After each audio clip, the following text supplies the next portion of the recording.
নমস্কার বন্ধুরা, সম্পাস ভ্যারাইটি ব্লগে আপনাদের সবাইকে স্বাগত। তাহলে চলুন সোজা রান্না করে চলে এসেছি। আজ অনেকটা বেলা হয়ে গেছে আর অনেক কাজ ছিল, কাচাকুচি ছিল, এগুলো করতে করতে অনেক বেলা হয়ে গেছে। একবারে চান করে পুজো টুজো দিয়ে এই রান্না করে এসেছি। তাহলে চলুন এবার রান্না শুরু করি। আজ কি রান্না করব পুরোটাই আপনাদের সামনে তুলে ধরবো, দেখতে থাকুন। আজ সানডে স্পেশাল মাটন নিয়ে এসছে, মাটন রান্না করব। আর এখন দেখি কি রান্না করি। মাটন ধুয়ে টুয়ে সব রেডি করে নিই। আর এদিকে গরম জল করে নিয়েছি, একটু গরম জল দিয়ে ধুয়ে নেব। আজ খাসির গর্দানের দিক থেকে এনেছে। মটন ধুয়ে উঠিয়ে নিয়েছি। এবার মটনের জন্য পেঁয়াজ রসুন এগুলো সব কেটে নিই। এদিকে কড়াই বসিয়ে দিয়েছি, তেল গরম হচ্ছে। আর এদিকে আমি আলু আর পেঁপে কেটে নিয়েছি, একটু ভেজে নেব। তেল গরম হয়ে গেছে, এবার আমি প্রথমে আলুগুলো ভেজে নেব।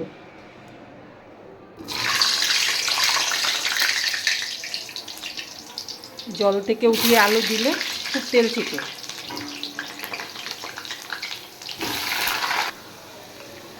আলু আর পেঁপে দিয়ে পাতলা ঝোল। দিয়ে দিলাম নুন আর হলুদ। এবার আলুগুলো ফ্রাই হয়ে গেলে তারপর আমি পেঁপেগুলো ফ্রাই করে নেব।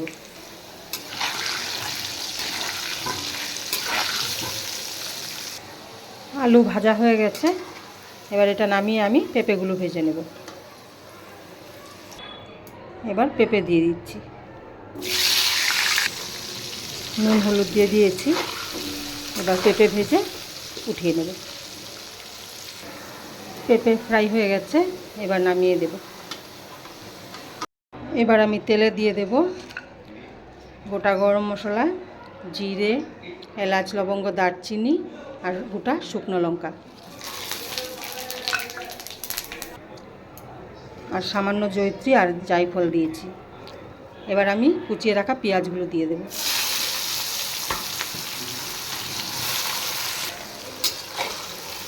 এবার পেঁয়াজটা ভালো করে ফ্রাই করে নেব। আজ মেয়ে বলছে মাটনের ঝোল খাবে, পাতলা ঝোল খাবে। আর রিচ করে আমার মেয়ে এতটা ভালোবাসে না খেতে, পাতলা ঝোল হলে একটু ভাত ভালো খেতে পারে, তাই আজ পাতলা ঝোলই করব। পেঁয়াজ ফ্রাই হয়ে গেছে, এবার আমি মাটনটা দিয়ে দেব।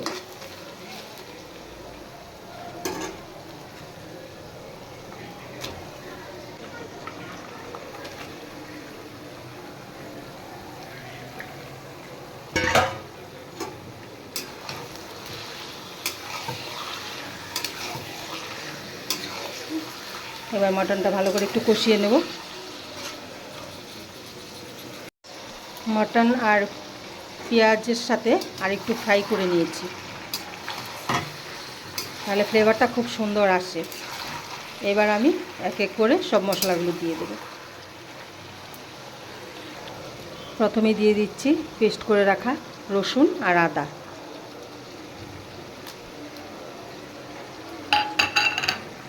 এবার দেব ধনের গুঁড়ো আর জিরের গুঁড়ো।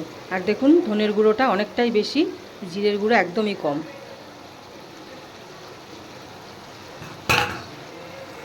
এবার দিয়ে দিচ্ছি লঙ্কার গুঁড়ো, লঙ্কাটা যে যতটা ঝাল খায়। এবার দিচ্ছি হলুদ গুঁড়ো। এবার দেব পরিমাণ মতো নুন।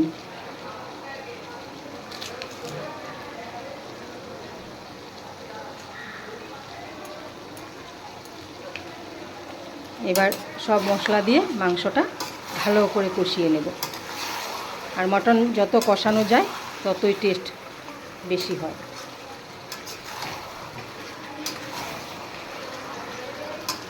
আর মটন সবসময় গরম জল দিয়ে রান্না করতে হয়, ঠান্ডা জল দিলেই মটনের টেস্টটা নষ্ট হয়ে যায়।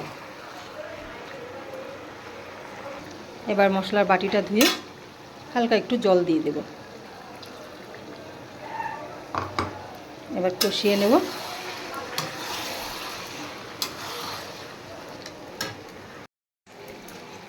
মটন অনেকটাই কষে গেছে, এবার আমি দিয়ে দেব কেটে রাখা টমেটো। আর টমেটোটা আমি দুটো দিয়েছি।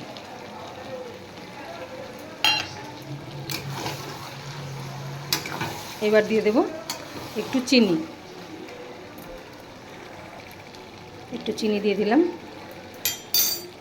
এবার মটন আর একটু কষিয়ে নেব ভালো করে। মটন কষানো হয়ে গেছে। এবার মেয়ের বাবার জন্য তো একটু উঠাতে হবেই।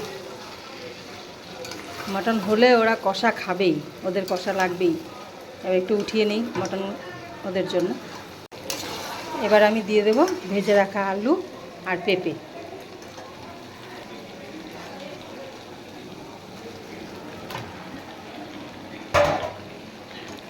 এবার আলু আর পেঁপে দিয়ে একটু কষিয়ে আমি ওদিকে জল গরম করে রেখেছি, গরম জল দিয়ে দেব। এবার মেয়ের বাবাকে আর মেয়েকে একটু দিয়ে আসি, খেয়ে বলো কেমন হয়েছে। হ্যাঁ গো, এই নাও তোমার জন্য নিয়ে এসেছি, খেয়ে দেখো কেমন হয়েছে। কষা মাংস? হ্যাঁ। আহা, সেন্টটা ভালো উঠেছে। সুন্দর সেন্ট। মেয়ের জন্য একটু রেখে দেবে, ঠিক আছে? ও চান করতে গেছে। আচ্ছা, মেয়ে চান করতে? হ্যাঁ হ্যাঁ তোমার হ্যাঁ। তোমার? আমি খাবো না। না, কেন খাবে না? এখানে সবাই মিলে খাও। তুমি খাও, আমি। না, আচ্ছা সবাই মিলে খাও। আচ্ছা ঠিক আছে, খাবো। এত কষ্ট করে করছো। বাবা কাইটা কেমন হয়েছে?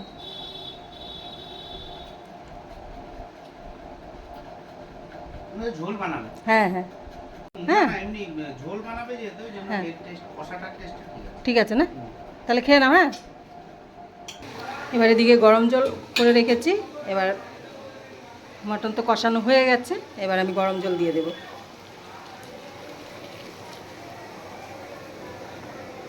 আজ মটনের পাতলা ঝোল খাবো।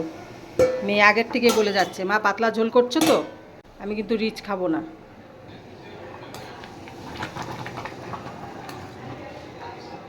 এবার ঝোলটা ফুটুক, একটু ঢেকে দেব। আমি আঁচটা কমিয়ে কম আঁচে ঢেকে রেখে দেব। মেয়ের বাবাকে খেতে দিয়ে আসলাম, আর মেয়ে গেছে চান করতে, মেয়ে এসে খাবে।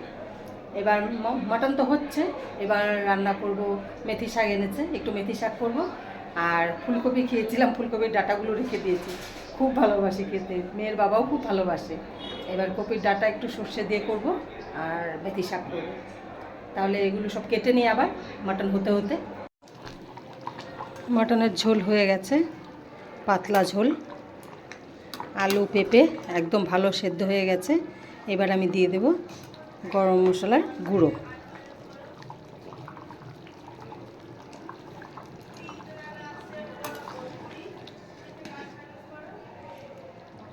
এবার আমি নামিয়ে দেব। তাহলে আমার রান্না কমপ্লিট। মটন হয়ে গেছে, এদিকে খাবারের জন্য মটন বেড়ে নিয়েছি, আর এদিকে মেয়ের বাবার জন্য খাবার বেড়ে নিয়েছি। এদিকে আছে শাক, মেথি শাক, আর এখানে আছে ফুলকপির ডাঁটা, আলু দিয়ে সর্ষে দিয়ে একটু চচ্চড়ি। তাহলে এবার মেয়ের বাবাকে দিয়ে দিই। তাহলে বন্ধুরা, আমার রান্না কমপ্লিট। আর দেখলেন আজ মটন রান্না করেছি, আর মটনের একদম পাতলা ঝোল করেছি আলু দিয়ে আর পেঁপে দিয়ে, আর করেছি মেথি শাক বেগুন দিয়ে, আর কপির ডাঁটা চচ্চড়ি সর্ষে দিয়ে করেছি। এবার মেয়ের বাবাকে খেতে দিয়ে এসেছি, এবার আমরাও খেয়ে নেব। তাহলে আজকের ভিডিও আপনাদের কেমন লাগলো অবশ্যই কমেন্ট করে জানাবেন, আর ভালো লেগে থাকলে অবশ্যই লাইক শেয়ার সাবস্ক্রাইব করবেন। তাহলে দেখা হচ্ছে নেক্সট ভিডিওতে। টাটা।